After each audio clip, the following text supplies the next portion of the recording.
We're back with another Will My Fave Make roster. Mystic fans, we're going to do you guys today. Hi, if you're new here, my name is Justice, giving you all my predictions about women's basketball. And today we'll be answering the golden question of Will My Fave Make roster. Before we get started, the dying question when it comes to the Washington Mystics is, baby, what's going on over there? what y'all got going on over there? I think everyone right now is a little bit confused about the vision of the Washington Mystics. We have an idea, but recently some moves have had some questions for me specifically too. Washington Mystics last year, we had communicated upfront rebuild. Drafted 3 phenomenal rookies. Georgia Amor ended up blowing out her knee, so she didn't get to play. But Kiki and Sony, chef's kiss, ended up making All-Star. Just had WNBA All Rookie team. Just had phenomenal first years. Now the thing about the WNBA is historically, and don't get mad at me and be like, this is different times, because I have got that comment before. But historically, you do not win championships with the team full of rookies and young kids. You just don't.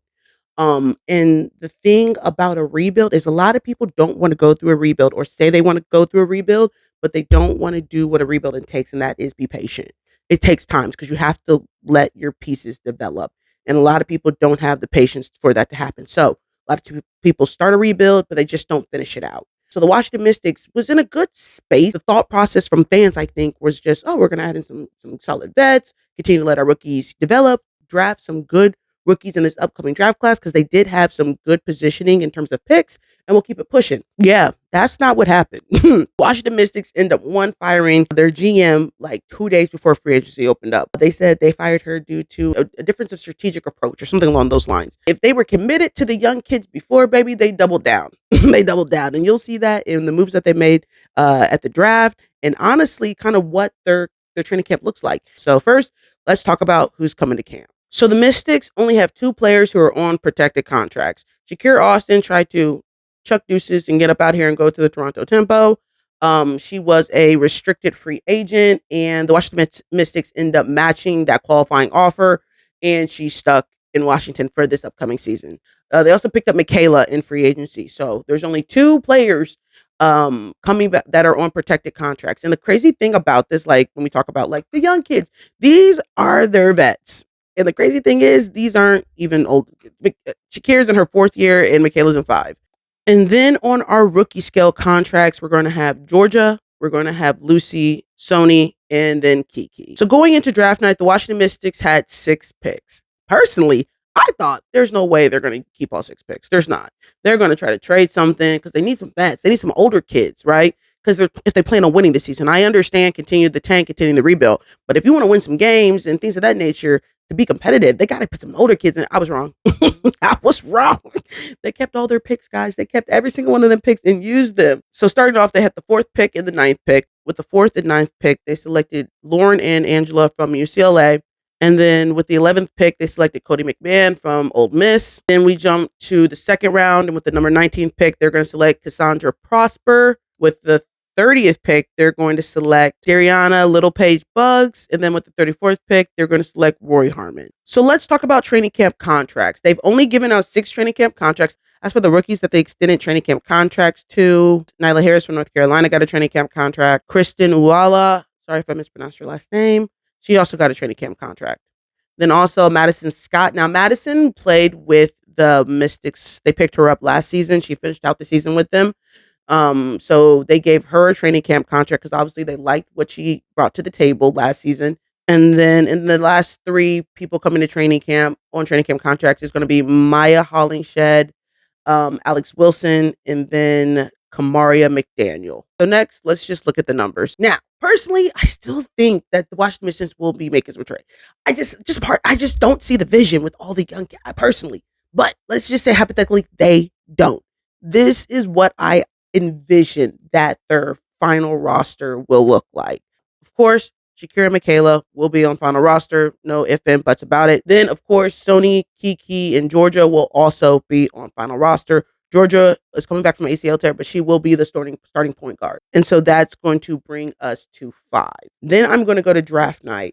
I can say with confidence that Lauren, Angela, and Cody will all be on final roster when everything is said and done. And that's going to bring my total number to 8. Now, when we look at what we have available, what's left in composing of a roster, again, I think that experience is going to be extremely important. And honestly, there's not a lot of options in terms of older people coming to training camp to bring some vet presence in the locker room. I believe one of those spots will be given to Alex Wilson. She will be the backup point guard behind Georgia. And I know people are like, well, Rory's there. Listen, Georgia ate more blood or knee, like I told you guys. So she's basically going to be a rookie herself. I do not see the Washington Mystics putting both of their PGs as rookies in terms of experience. Alex Wilson just is coming back from playing overseas. She just made first team all WNBL. She averaged like 14 points, almost 6 assists. Like she's going to be a great veteran presence and backup experience wise for the Washington Mystics. So I do think she edges out Rory in terms of establishing who our backup PG is going to be. And also, the thing about teams, guys, they will tell you how much they value you without telling you. If they selected Rory Harmon with the last pick in the third round, that should tell you on the list of like priorities, she wasn't at the top of the list, unfortunately. Then I also think Lucy Olson will take one of the spots. Lucy, again, I'm just so shocked they're keeping all these young kids, but Lucy made it through the entire season last year. I know she's just coming off of a championship with her overseas team. Confidence gets up again, was a good spark plug off the bench, showed some promise and growth over the season.